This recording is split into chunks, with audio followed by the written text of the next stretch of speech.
জালসার উপলক্ষে মেলা হবে কেনে?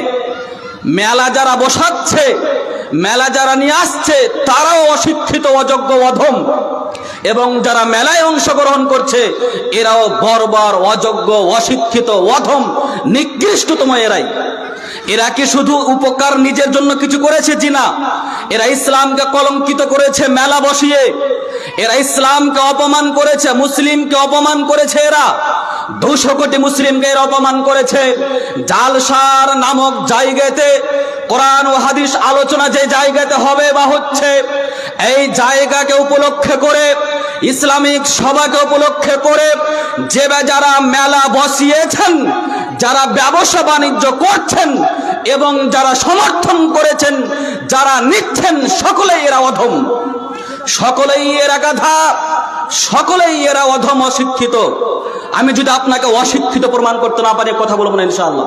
শেখ বসে আছেন আমার সামনে, শুধুমাত্র ব্যবসা বাণিজ্য করে আপনার 4 টাকা উপকার হতে পারে, 200 কোটি মানুষকে আপনি অপমান করেছেন, জবাব দেওয়ার জন্য আপনি প্রস্তুত থাকুন।